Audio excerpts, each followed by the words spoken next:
Hey everybody, Reg at Asylum Hot Rods. Better late than ever, right? Had some connectivity issues today with a storm that blew through. I uploaded a video of my drive home before the storm blew in. Check that out. It's of our 35-month coupe. That's a fun ride. So it's 10:30. This is when, like we talked about before, home build, doing this one at home. This is what we have to do. Kids are in bed, wife's watching TV, kiss me goodnight already, and away we go. So anyway, this is where we do it. Couple things I want to say thanks to Roger and Aaron Quest. They've reached out a couple times. They've been very supportive of what we're doing. I had some kind words, so thanks guys. I do appreciate that. That's awesome. Had 1 p.m. I got that I just wanted to touch base on. I said I wasn't going to let the trolls have their way, but interesting thing was brought was the hoist. And I'm using a hoist. What kind of home backyard builder uses a hoist? Well, I do because I have one. If you've got one, use it. I'm not doing this with an old-fashioned drill, but I use my electric drill if I can. Same situation. Only reason I'm bringing it up is that Erin also brought up when she sent a message out on Facebook about the younger generation. I just don't want guys that have that mentality to get into the kids' heads that unless you got all the equipment, you can't do it. When I was 15, 16, I was lifting bodies up with an engine hoist that I borrowed. If you don't have a lift, you don't have an engine hoist, you can call your buddies, lift it up. It just makes things a lot easier. I work by myself a lot, such as tonight. I'm working by myself because again it's 10:30. So here we are. So anyways, all right. So we talked about honesty and getting this thing done and documenting everything. With today's little hiccup with the internet stuff, I took a couple of pictures of some of the stuff that I've gone ahead and done. I got to keep moving. 2 weeks goes fast. So I'm just going to review what I've touched on. Didn't really do much other than remove some frame brackets and a few things that were getting in our way last night when we were trying to get the body to slide over the frame. So yeah, here I got a couple here. So basically we just drilled out a few of those there, right? So this here was formerly a running board bracket support. It was on the bottom of the frame. Grind off the rivet heads, pound them through. If you got a plasma cutter, great, use it. You can also drill these out. The rivets are really great way to build. They've been there for a long time. So you can torch these out too if you want. I try to save a lot of this stuff because although this was a running board bracket, which frame here, running board here to support it, I think this also, if we flip it upside down, looks like a great potential for a bracket, body bracket, maybe hood side with some latches and stuff. I don't know. This is the sort of stuff that I hang on to. Got a couple of those that we saved. A couple other lateral supports, which also went across to hold that. I'm gonna hang on to this stuff, put them in my pile. We might use them on this build, might use them on another build. We'll see. Just any stuff like that. Hot rodders, rat rodders, first recyclers. All right, so that's a few things there. And yeah, so that's pretty much all I did, other than the only way I could have been any more honest is if I would have put this camera in my bedroom while I sat there last night thinking about how am I going to get this body to fit, but that would have been pretty creepy for everybody, so especially my wife. So what are we doing?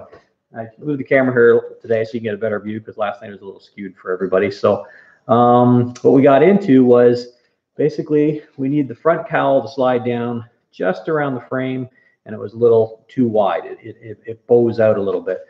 Did an ugly little picture here for you. So if you can see what's going on here, basically the frame's bowing out. And hopefully when we do it, we don't get twisted frame rails like my picture. But so my idea that we came up with initially, we thought, well, maybe we can open up the body because there is a natural curve to the doors. And because there's not a lot of door structure there, we could have rejigged that and did something. Alex, we want to have doors that open and close. I don't want to add a rocker to the bottom of this because the running board, if we decide to go that route, is pretty deep already. So that would be a lot of girth there at the bottom. So what I thought instead we'd do, if you ever seen 2829A sitting on a deuce frame, to get that nice narrow cowl to fit on that beautiful frame, they do what we call a pinching of the rail. They bring it in just a little bit so that it fits in there. Great, easy to do when you're, well, I should say easy to do, but not too hard to do when you're building a chassis from scratch, but we're working with something we have. So what I want to do is we're going to follow kind of that similar pattern, and we're just going to bring in those rails. I'll lift up the body back up again. You get a better view of how it bows out, and we'll do some measurements. I haven't even measured it to see how much we need to go in. I'm thinking probably about 3/4, maybe an inch on each side. It'll probably take a few cuts. Anyways, I'll lift the body up, and I'm going to get to work. I do still have one more bracket to knock off. We've already ground the head off it, so I'm going to knock that off with a hammer and chisel and separate the two. So I saved one for us here, but I've already done all the noisy work. Yeah, so I'm going to get to work. I don't know if there's going to be much chitter chatter tonight, but working by myself. I'm probably going to run for another 45 minutes or so, as long as last, because I've already been out of here for, I guess they probably had a couple hours in today after work, and away we go. All right, so you lift the body back up.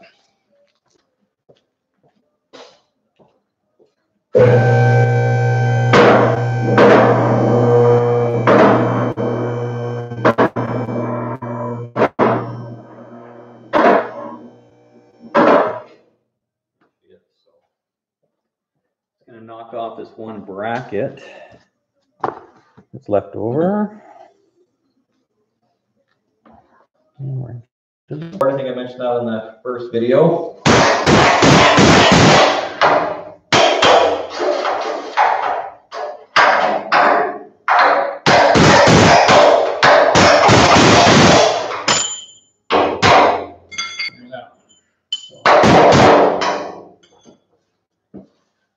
Back later on and grind some of the back half of those rivets off later for our purposes now. So so we had, that was the bracket that I showed you here. That was the L bracket. There's another bottom one here, and that's what was going on there. So we knocked out these 3 rivets. There's a bolt here and a bolt there. Same on the other side, obviously. And there was another one back there. It was just an old body mount bolt, which is not going to be where we need it to be. So we knocked that one off. Okay, so with that, so the idea we're thinking is to pinch the framer up from here, here, and bring it in. So then we're going to have to do a couple relief cuts. Thinking we're probably going to do a sliver, almost a triangle out through here and here, and just a slash cut there. The idea is that this part here, when it goes in, is going to open up, and these part here, it's going to want to squish in. When we do it on the 32s, it's not that complicated because we're doing it up here, and normally don't have the front cross member and everything else. And ideally, we would be on a frame jig, locking everything down. My hopes here are that we're going to maintain our squareness, which I did check before we even brought it in to make sure it was square to begin with, and it is. That basically this beefy X member, cross member, is pretty superb, and I'm hoping that's going to help us maintain the squareness that we have. But I'm not going to count on that. I'm also going to run another bar. It's going to grab some scrap and go in front of the X side to side, behind the X side to side, and basically I'm just going to hope that that's going to keep it from wanting to walk around even on the X. So we've got a couple of parts where I want to cut it here and here. Obviously, it's got a couple of side supports. I like these. These are nice. They're already cut out to run exhaust. If we run that exhaust, we'll figure that out when we get the motor in next week. So what I've done is I've knocked it right out here, loosened it, done the 2 here already. And the reason I want to take them all the way out, same on this side, is once we move it in, it may be here. We'll drill it, and we can rivet it back together. We'll probably just bolt it, maybe even just run a couple of welds across it. We'll cross the bridge when we get there, but yeah, realistically, it'll probably just weld it in place. And similar situation here. Yeah, a little more solid. It's got top and bottom to it. It's still there. We're gonna have to separate that a little bit. Any questions? Just shoot me a message on chat. I'll try to get to it as I'm working. Like I said, we're designing as we go.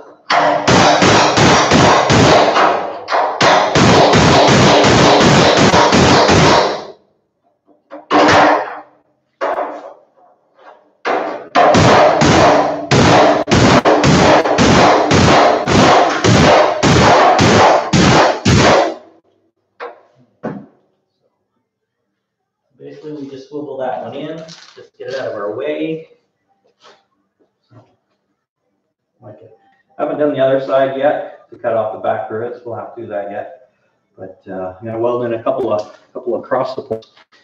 As I discussed, let me just grab my grinder and clean up a bit. We're using a safe one tonight. Use the air pattern one just to clean up around our weld out of, as I call it, spinning wheel of death. You can see how we have our safety shield on there, right? Yeah, see that? Yeah.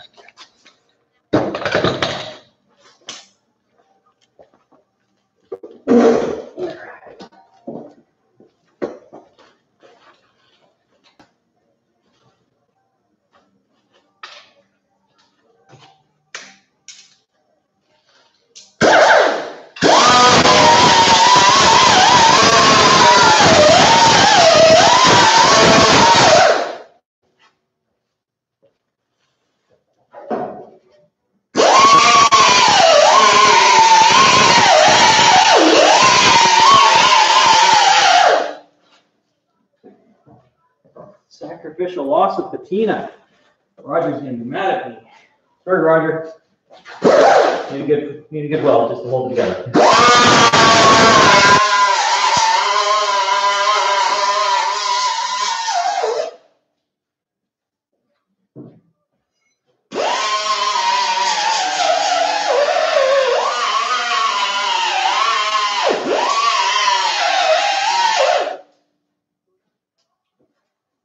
So this weekend, it's definitely Saturday for a good portion of the day. I'm gonna have some of my Scroungers Car Club buddies come down, and got a commitment for one so far, but I'm sure I'll get a couple of the other guys to come down. And yeah, the idea is hopefully this weekend we'll be able to get the body jigged up and start getting some structure in there. And that'll be fantastic. That'll make me feel better. So anyway, so yeah, I just got a couple pieces of scrap pipe here. That one's BLM, Toronto Mandrel, so that's a nice piece. You can use that for components and stuff like that. But anyway, it's just an extra piece running around. And this one here, I think is just Schedule 40 pipe, which I wouldn't use for anything other than piping, but it'll hold things in place for us today. So anyway, you can use whatever you have, that 1x1 or whatever you have laying around, as long as it's going to be strong enough to hold in place what you want to. Again, I think the X-frame in the middle of this thing, it's really beefy. All the center supports are all there. It's really tough. It's solid. So I'm sure it's more than enough. But when it comes to keeping a frame square, when all we're doing is doing some work on a set of jack stands, every little bit helps. Every little bit helps. So anyways, the reason I'm doing this a little bit forward of where I want to be is a couple reasons. Number one, I want to be able to put this body up and down a few times and not have to worry about interference until we're done what we're doing. That's number one. And it's also important, obviously, where I want to do my cut. And keep it close to that so it gives it the most amount of support where we're pulling our side rails in. So I'm going to tack this down.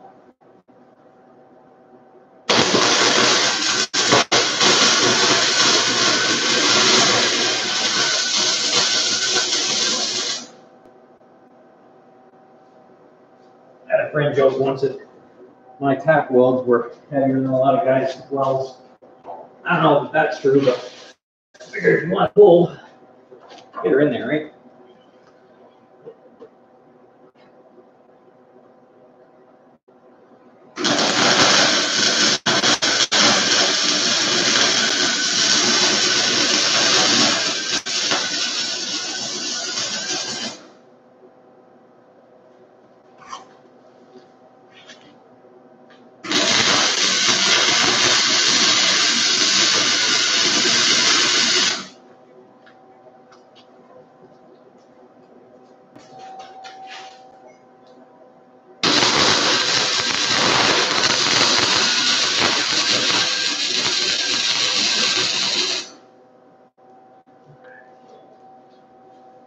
Keep things moving a little bit. Front.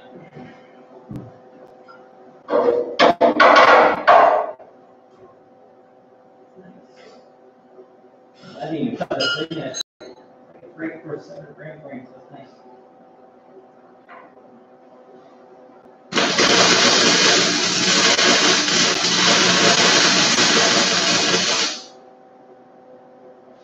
Yeah, you know that's schedule 40. Stop. Stop.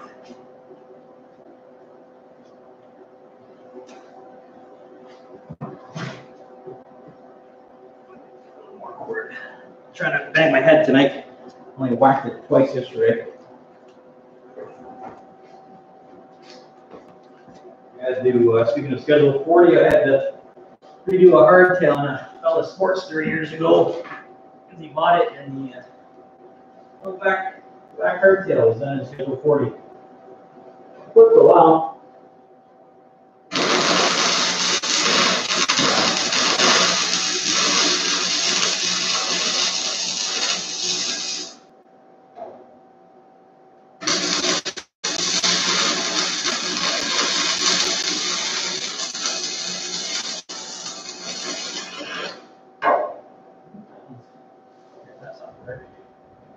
All right, so hopefully that helps us a bit.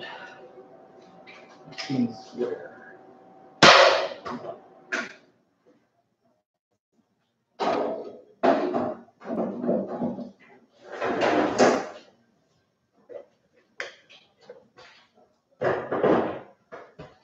Okay, so we're going to drop the body back down again.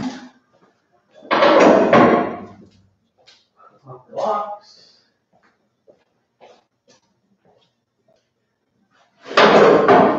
Yeah, that's the other thing. If you have buddies lifting this thing up and down, up and down, up and down, you'd be buying a lot of beer and pizza. Let me tell you, it's worse than when you had to move a dozen times in college. All right, we're gonna drop it down. I'm gonna do some measurements. I haven't done any measurements to see exactly what we need to squeeze her in. So.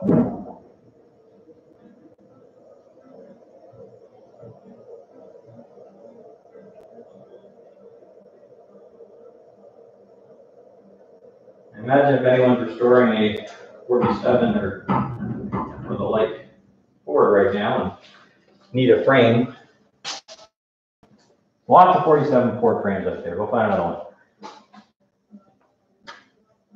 Not a lot of 36 Buicks. Sorry, keeping hydrated. All right, I'm gonna grab my scratch pad. Fresh. There we go. All right. We get a little bit till as the night goes on. Sorry about that. So we want to find a couple of what we call reference points. Obviously, our goal is to get the towel on the outside of the frame. So I'm basically looking at the most inner point from center of our towel. Basically, it's right here at the leading edge. It does taper out a little bit, tapers out all of, let's see, about 7/8 of an inch from the front to the back of the cowl. Doesn't seem like a heck of a lot, except in the same span of 16 inches. I would say that frame flares out a good, let's say about a good 1.25 inches. So just eyeballing it, but anyways. If you're watching this later, feel free to skip around forward and back as you need to. Well, this is boring, I know.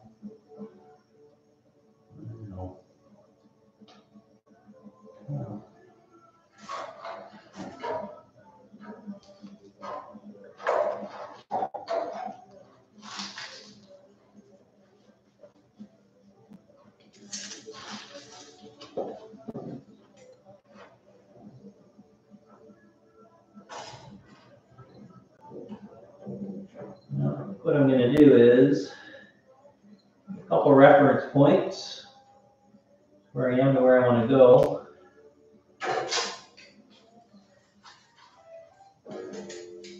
I do a before and after, so I know at the back here, for example, where I am at 9 1/4. I'm going to write that on the outer frame rail, like that before, and my goal back here is pretty slight back here actually. I want to go in about half an inch. That one in. So I don't need much back here, but I also want to maintain a nice easy taper. The last thing I want is a hard line on the outer frame rail. I want to do a nice sweep. Got a nice sweep going out, get a nice sweep going back in again.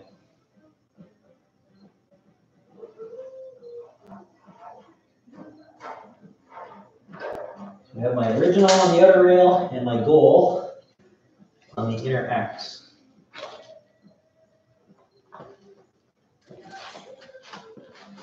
Do the same thing across here.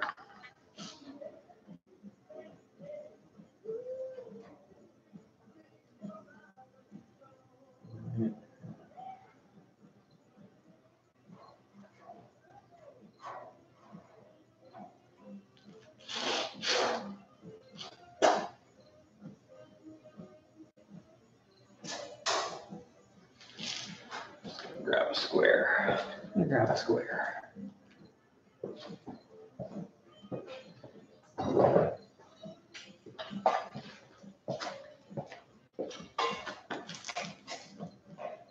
Like, you can see that notch. See that notch? Yeah, you can see that notch. This notch right here. Ideally, right over top of the beautiful. Ideally we're there. It's a little bit exposed here, so where I want it to be.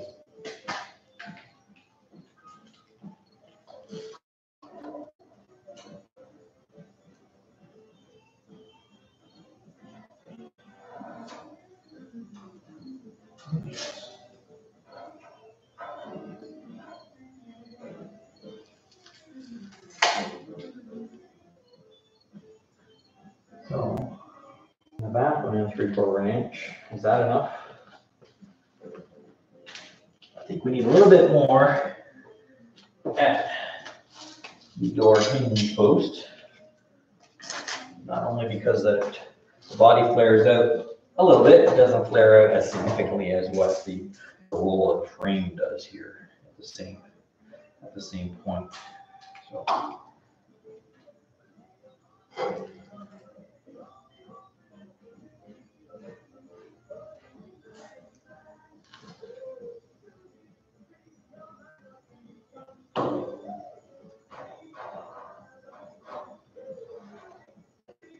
I'd love to tell you that, I've done 1,000 of these and I know exactly that this cowl needs to move in 3/4 inch and the back is a 1/16 and all that other fun stuff. But truth be told, I've never built a 36 Buick.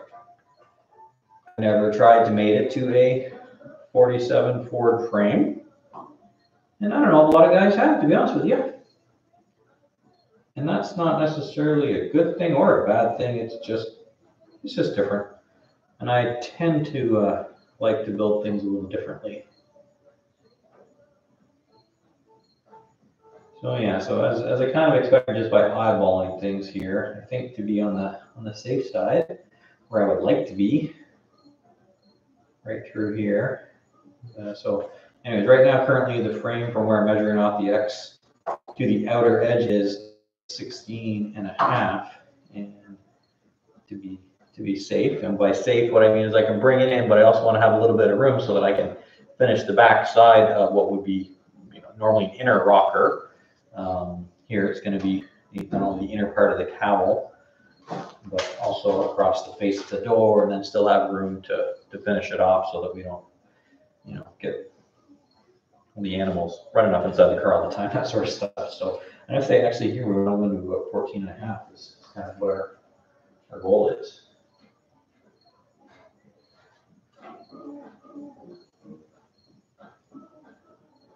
Yeah, so we'll have that one in a good 2 inches there.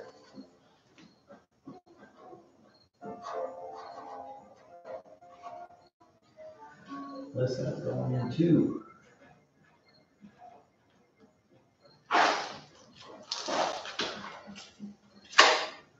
Cool.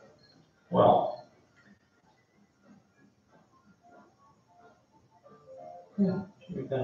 Okay, so anyways, what I was thinking of doing is I'm gonna do a slash cut here, so that as it pulls in, this part of the frame will actually pull in. Now, obviously, the metal's got to go somewhere, so by putting a V cut here, when the rail starts to move, it'll close the V and open the V in total, and same at the back. Because of the bow, on the frame.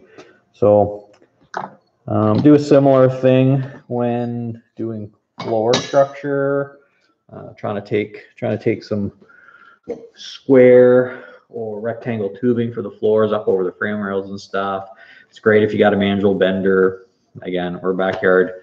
We're doing our thing here. So sometimes we'll just do slash cuts, bend it, get the width we want, and then run around and weld every one of those slash cuts to get the shape we need.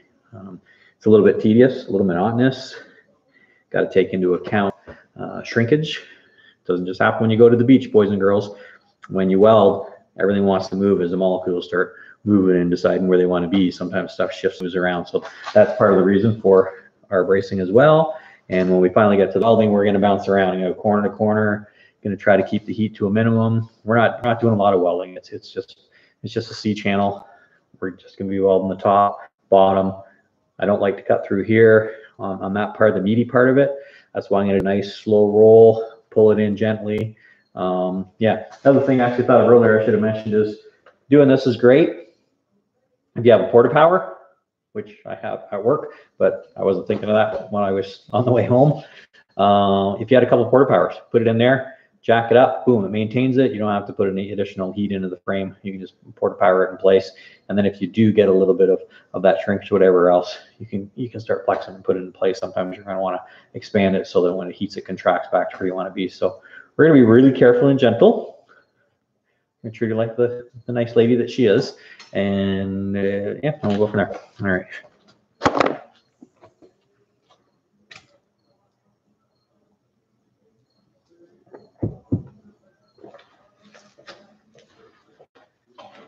So I lift the body up.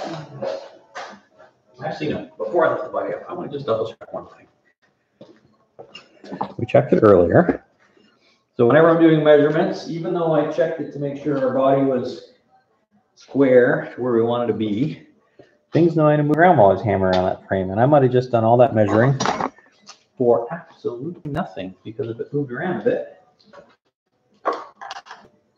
it could be off.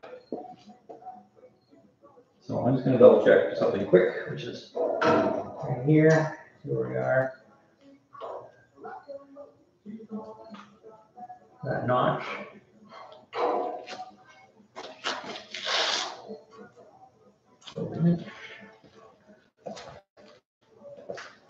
This one.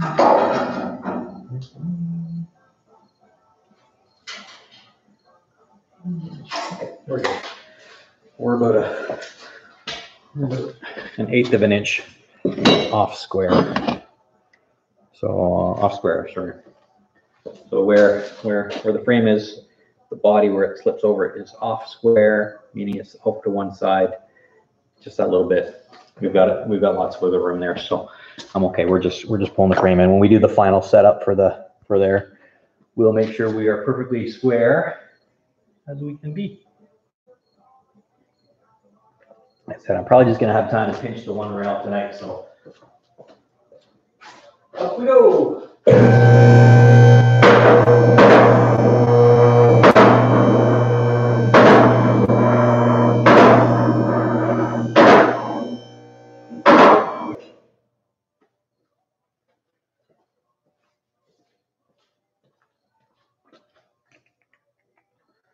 I think I'm gonna grab my sawzall.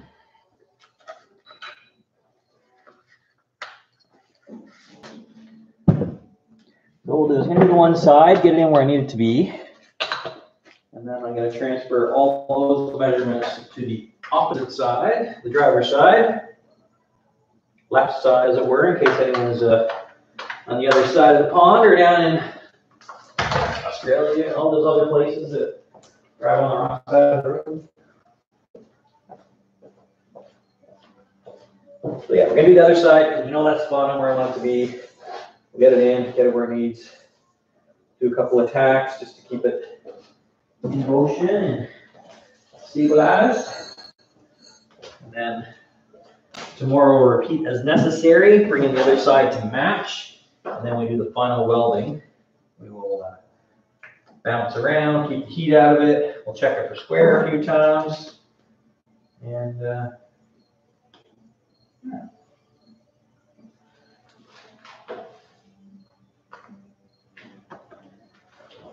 I know I'm going to do my slash cut at the front.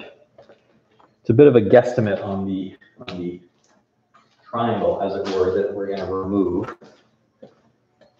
I'm sure someone that's a lot better at mathematics can probably punch this stuff up and know exactly what angle of the dangle you need to get where you need to be so that you take out the perfect sliver.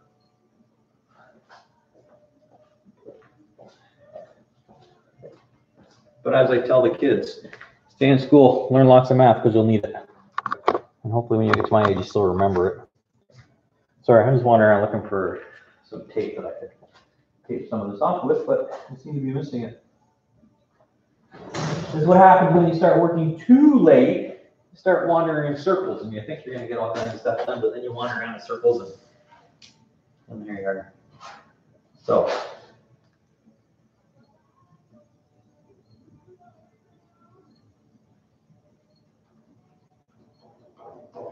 That's where we want it to move in. It's going to move in a little bit here as well. I'm going to take our slash right here. Be number one.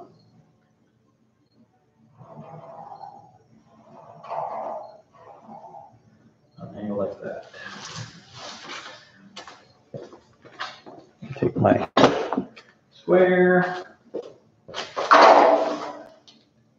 Transfer that mark to the bottom. Across.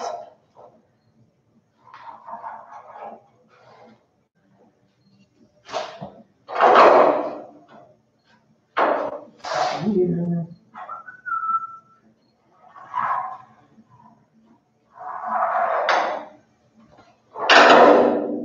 Number one. And back here on the aft. Okay, so I want it to move in here. I don't want to put it right there. I want the bend to start in front. And it's a similar thing. You clear here. Try to keep it close to the X because that's going to be the strong point.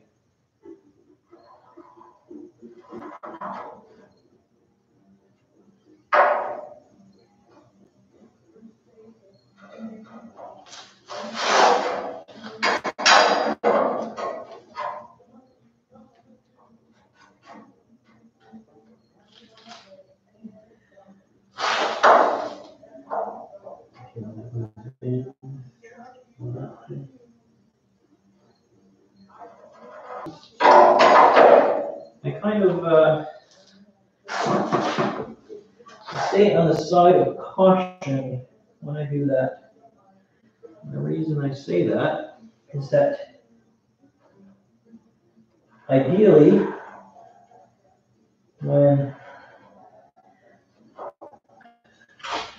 this is cut, let's use my visualization. Ideally, rail is cut, so that's my V notch, cutting at the V notch on the frame this way. But looking from the top, that's my V notch. When I move the frame in, this part of the frame in, I'm hoping that I close up that V, which means I just have to run a bead here and on the bottom as well. If I get it, all of a sudden I get to here and they're touching from my V. Oh, I still get any more. Well, teach me to relax, trim it a little bit more, bring it in. If I get a gap, not a huge deal, but it just means that I need to take another similar like metal, and we're welding it. There we go. So I try to err on the side of caution with my slash cut. Sometimes it hits and sometimes it doesn't. Again, haven't done one of these before, so we don't know exactly how far in we're going to go. So okay, we've got one at the front, one at the back. We know that's what's going to pinch in. Where do I want it to bend? Well, Ideally, this is where the result is, where it comes in. We're okay through here. So, in actual fact, I think I might not be wrong in saying let's just hit the cut right at the outermost point that I want to come in. Then as we pull it in, it's going to draw away from that, and any transition in the frame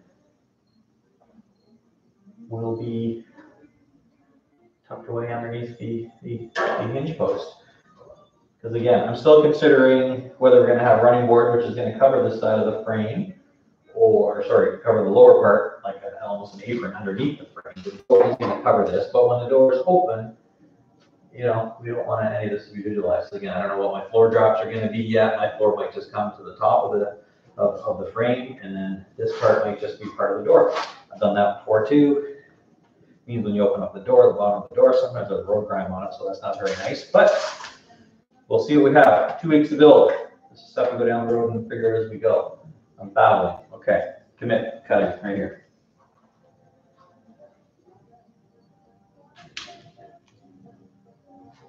That's my spot. That's my spot. I like it. My T-square again. So again, the reason I like to try to keep these cut as close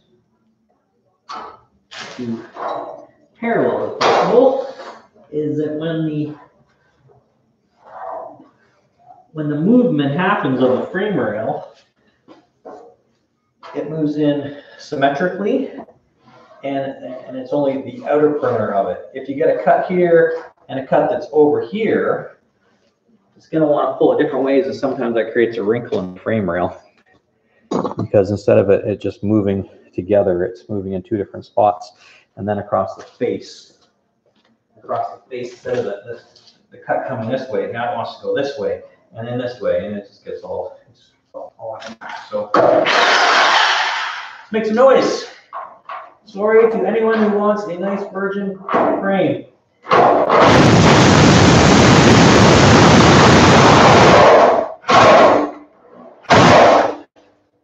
He is no longer virgin.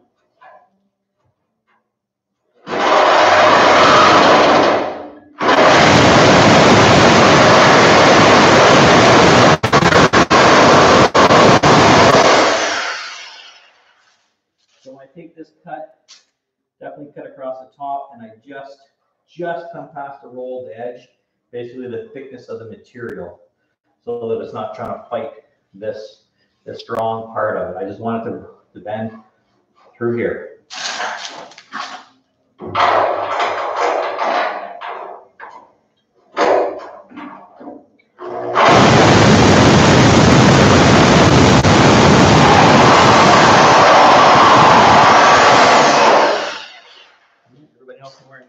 Glasses tonight, staying safe.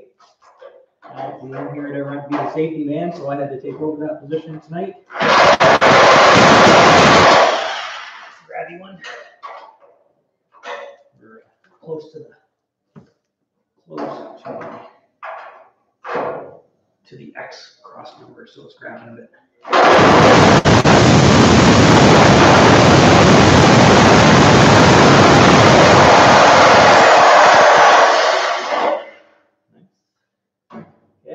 Notch.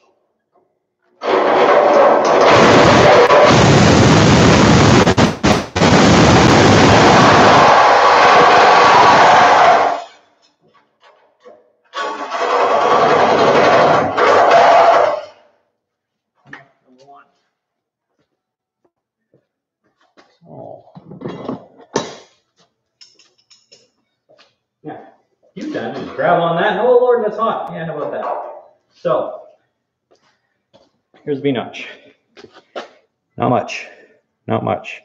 Little goes a long way when it comes across a frame rail that we're going a good 6 feet or whatever that is. So I hang on to this. Why am I hanging on to this? Well, on the inner part, like we said, it's going to pull in. This is going to close up. Want to run a single bead. Back here, it's going to close up. Single bead. It's going to open up here. Top and bottom. 1, 2, 3, 4 slivers, 8 on each side. Guess what? I've got that filler piece I talked about that you didn't want to have to put in, but when you open up a rail, you got to put it in. I hang on to these. Same material, same thickness. Welds off a lot better because they want to be together. Okay, so hang on to those. These are the little things. These are the little things that save you a lot of time. How did you learn this stuff? This thing, trial and error. Did one once, I started doing it, I did it the hard way. I want to put a bend on it. I cut all the way through the hard part. No, it was on a tube frame. Going the other way. So much welding, so much work. And then after I went, duh. Why don't you just cut it on the easy side? Bend it, twist it, and run a couple beads instead of putting triangles and everything.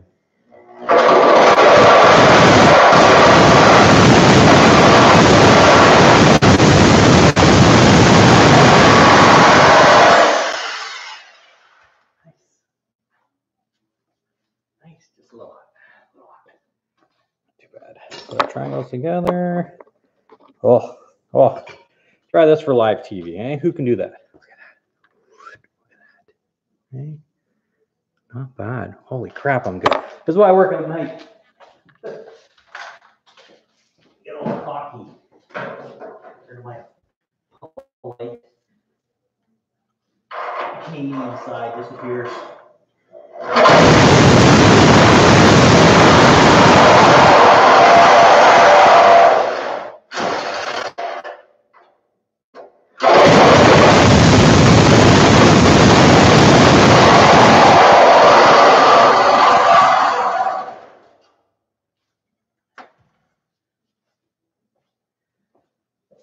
What I'm not going to do, I'm going to tell you this right now, so I'm not going to grab both these triangles and stack them in 3s and 4s and show you how good I am, because I got all cocky there, because Murphy's Law says I'm going to look like a fool if I try to put them all together. So I'm going to do it anyways. I'm going to do it off camera.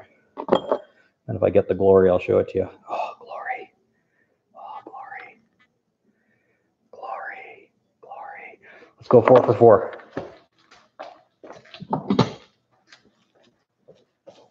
This one's going to be nasty. Watch, it's going to be like a mile away from the other one.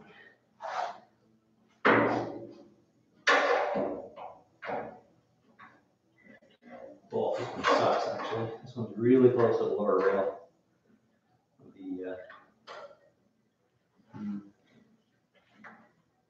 Oh, this one really sucks. Okay. So, of course, everybody's got creepers, right? I hate creepers. Cardboard. Creepers suck.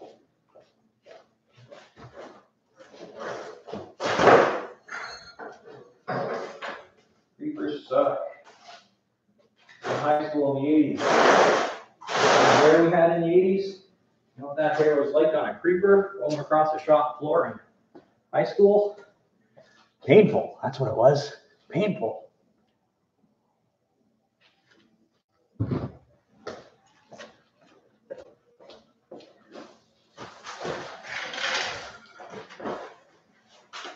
Here we go. Slash that.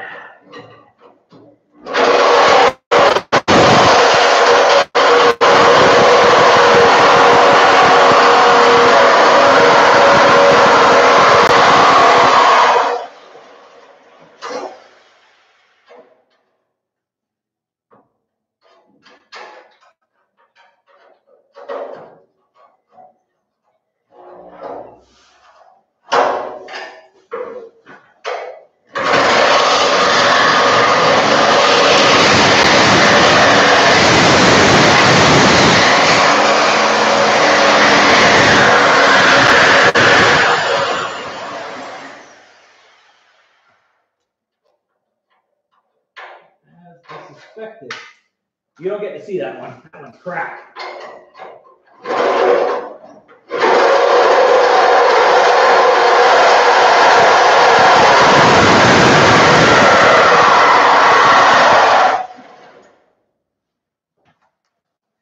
Gold won't be cracked.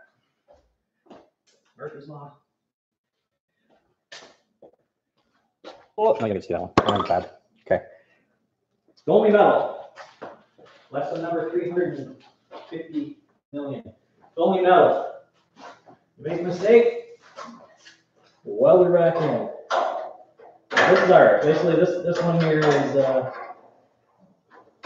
just because I put the notch so close to the strong part of the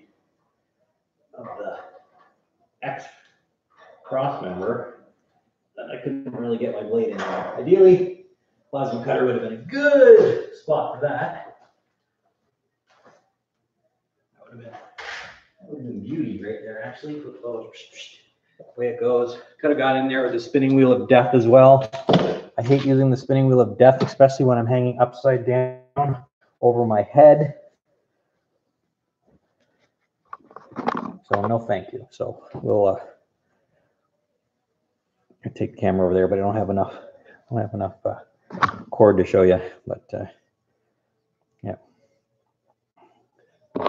here's the other slash cuts. There's that one. Just got a lot wider, just because the sawzall wandered. We'll fix it up. It's all good. It's all good. I know a guy that knows how to weld. I'll call him in. Okay, so it's going to bang this one a little bit more.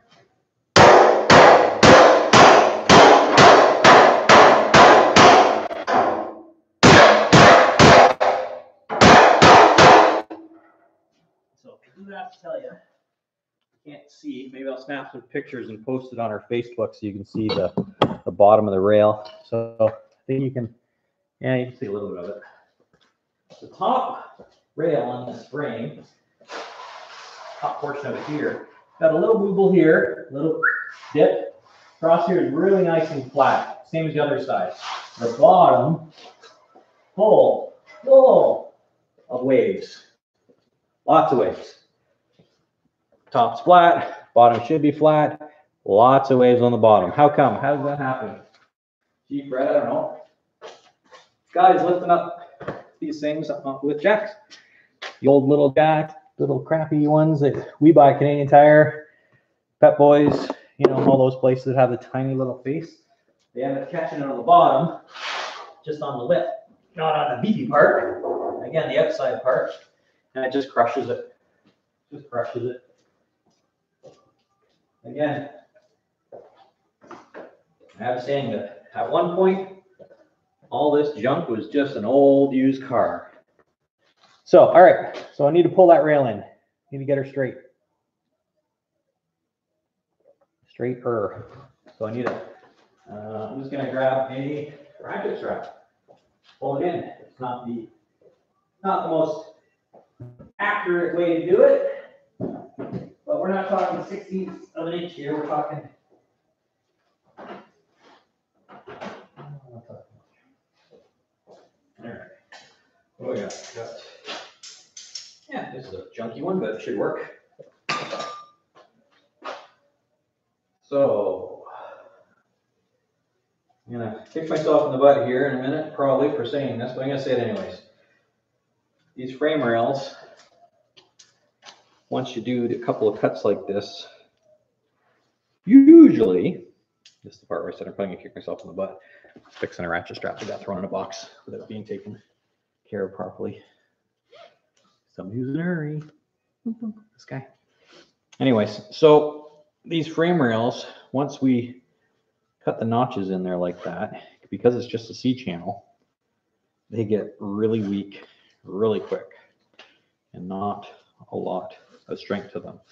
Especially when I said that part that curves over on the top, basically on that part of the C. As soon as you get through that, you're just bending that weak metal there. What is it? Like 11 gauge steel or something like that, I think. On a good day, they're 11 gauge. Oh, this is a beauty one. Oh, it's been through the ringer a few times. All right, well, I'll see what happens with it. If not, I'll disappear for a minute and go out to my trailer and grab a couple of good straps. It's all good ones are in there. So, anyways, yeah. So when you hear about guys that are boxing the frame, we all heard that, right? Oh, I put a V8 in, so I gotta box my frame. You do, definitely. If you're doing a Model A chassis, or Lord help you, a Model T chassis, which I don't really recommend. They're really weak, but yeah, if you're doing a Model A chassis, definitely box it up. using original rails, that sort of thing. This here, yeah, this is kind of again, you can get on the internet and lots of different theories and different ways to do this and what you should and shouldn't do. But with this beefy X-frame, some people say that you want a little bit of flexibility. That's what helps keep it from cracking. If it's too stiff, it doesn't flex like it's supposed to. It just cracks like you don't want it to. So what am I doing here, other than what we already know I'm doing? Am I going to box this frame? Nope, I'm not boxing this frame. Nope, I am not boxing this frame. Send your hate mail to, kind of give a crap. Reason I'm not is I like the idea that it's got a little bit of a flex. I think the center X, as long as I can retain it, I guess that would be my one caveat. As long as I can retain the center X as it is, then we're gonna run it as Henry wanted to. Henry wanted it this way. It wasn't because he was a cheap bastard, it's because he knew it would work, right? We'll see how it works with a nail head with a 471 blower on top, and Super T10 out of a Corvette in the middle of it, if it'll fit. And that's what I mean by if I can retain it. We're gonna get some. We'll probably start doing motor and transmission on maybe Monday or Tuesday. Monday. Let's say Monday. I gotta get this thing done, right?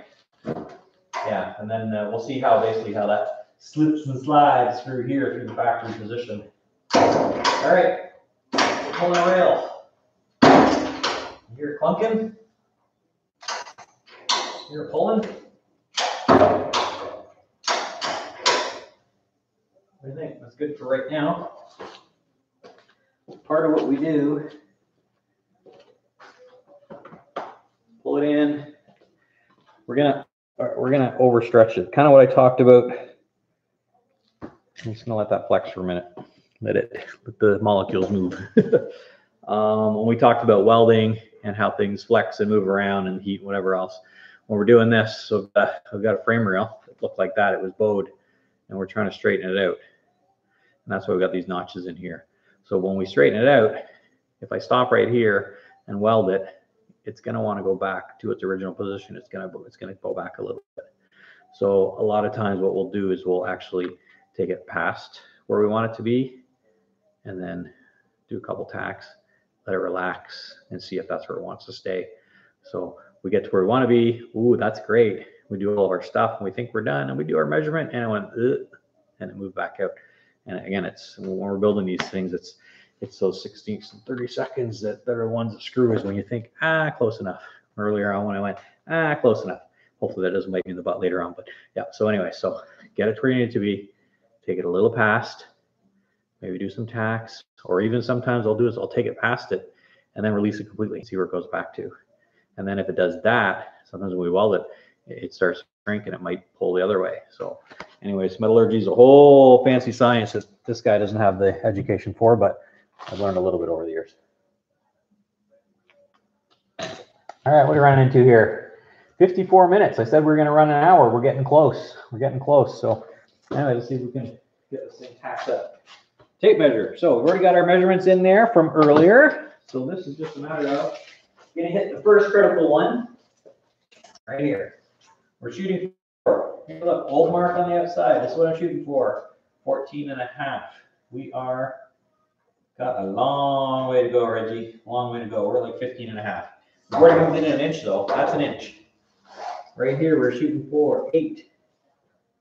The original mark was hard to see because of my paint.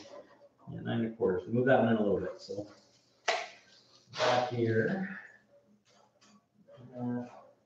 Yeah, we got a ways to go. We got a ways to go. We're going our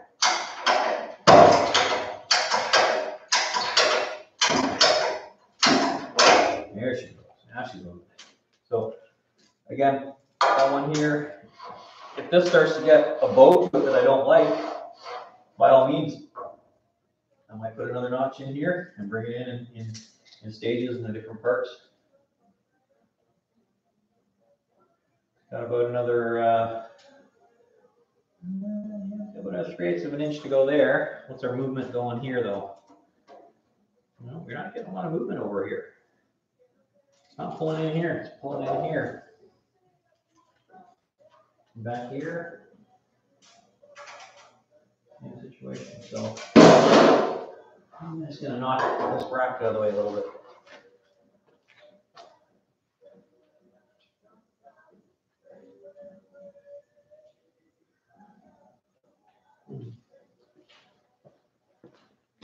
Best laid plans of mice and men, or something like that.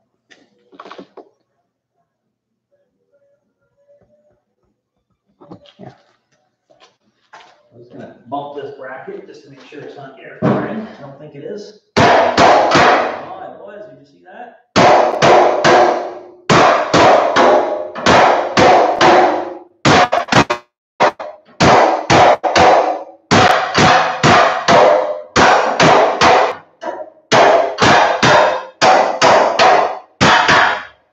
Little bracket there that I thought was just gonna slide along. It had a little bit of rust build up, or it might have been one of those woo-hoos. I'll whack that out of the way, and the back part of the frame rail, which wasn't doing what I wanted to do, started doing it. Back here, shooting for 8.5. Got another quarter to go there. Okay, so it's pulling right through here. So what's happening is I'm getting close to where I want to be here. Oh yeah, yeah, right there, eh? Yeah, yeah. Shooting for 4.5. I am at exactly 4 and yeah, I got about 9/16 there. So just a touch bit more to go there. What I may want to do, try to pull it in here, because that back corner isn't moving a heck of a lot. Not a heck of a lot. Up here, same thing.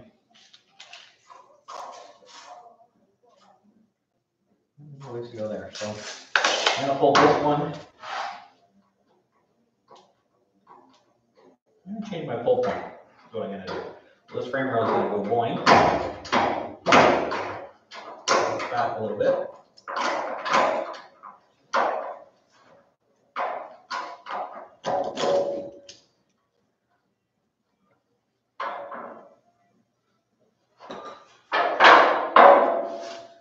I need my pull point. You know, I want to close this up. I want to close up this one. Change my pull point. See if we can put some pressure on it in a different manner.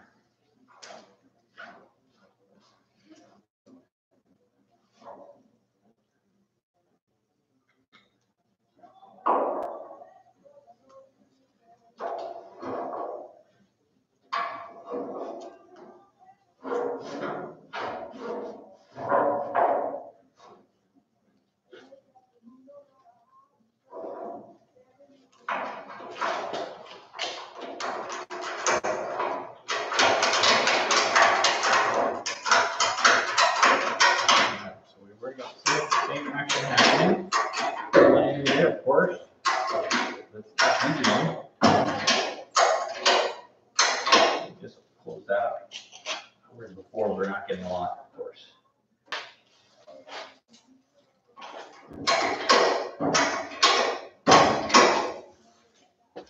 Beginning to think I should have just yanked that back bracket right out of there.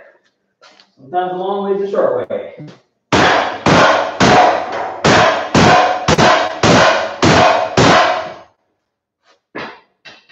I'm also trying to prevent his rail droop.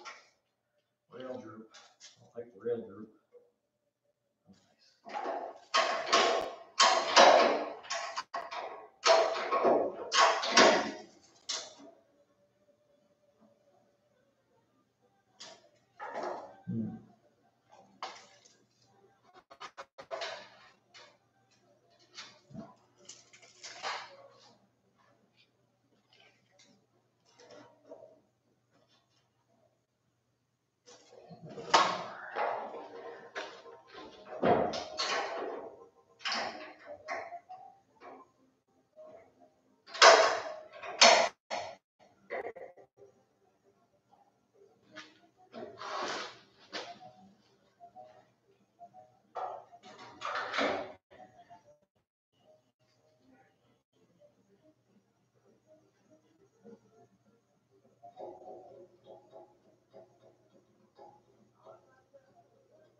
what's happening here? So pull this in, got this baby within a 1/16 of an inch where we want it to be. As you can see, it's part of the rail now because it's a solid piece here. It wants to go together. Obviously, it's basically right now it's just a chunk of steel. So as we're pulling this part in where it wants to be, this part going in too far. Now we're in too far. And I don't obviously like that. That's ugly. Back here, also, man, spot on. Spot on back there, spot on up here. Ugly kink in the rail. Ugly kink in the rail. So, looks like we're gonna have to do a couple more cuts. Basically, to start letting this rail not be hyperextended to get what we need on the other side. So that's what's happening. It's just coming in too far. By the time we get that where we need it to be, which is our leading part of our cowl, back here we need it to be to fit in basically the start of our B pillars or the back of the door. We've got those where we need it to be, but because the only relief cut here is just one on this large stance, we're getting this ugly boo-hoo. Don't like it. Okay.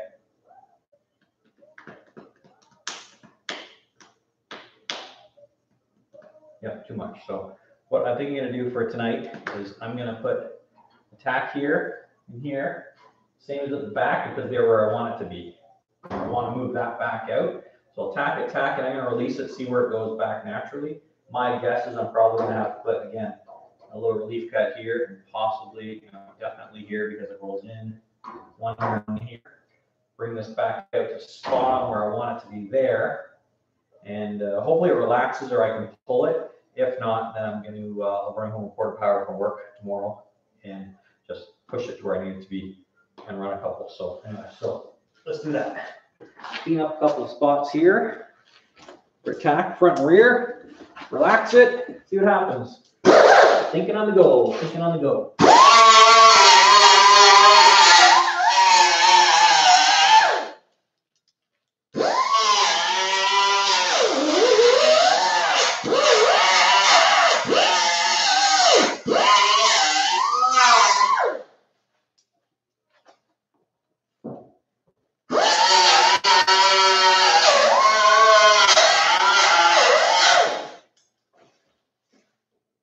Yeah, this was still ugly under here.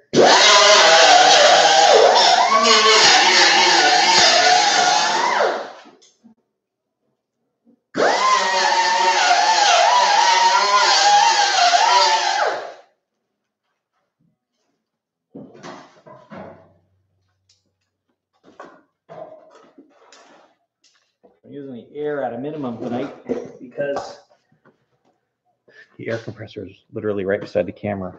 So that'd get pretty noisy for everybody. So trying to use that as little as possible. All right, so let's just tack this up as I said. Just to hold it in place, nothing crazy.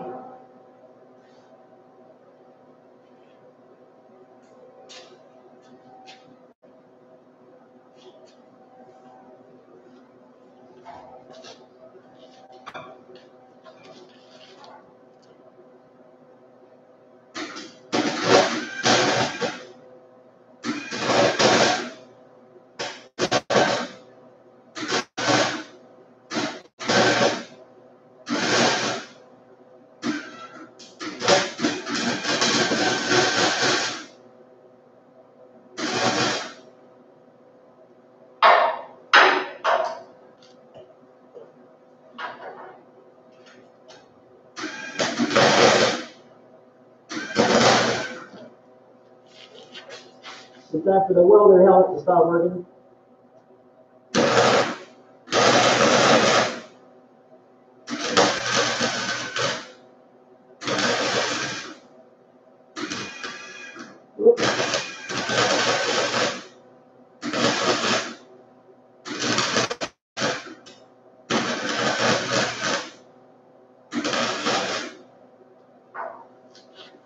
Nice when you get into that V part of the frame and the frame covers up your detector on your helmet.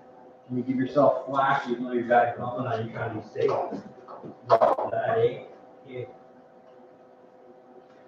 You grab one of these small slivers. the smallest one because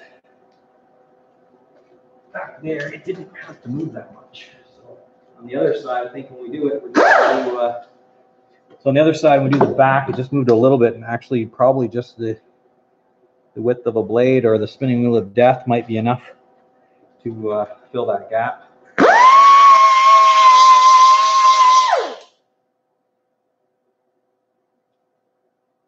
Shaving down this piece I took out because it, again, doesn't need much.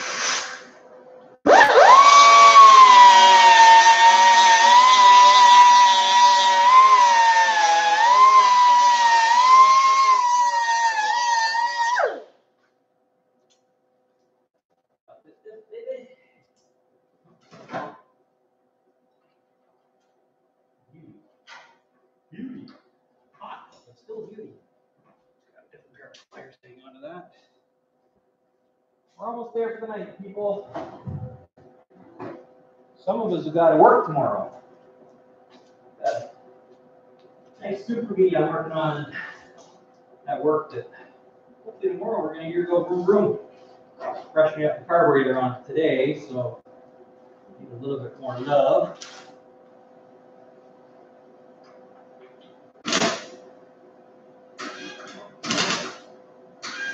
There we go.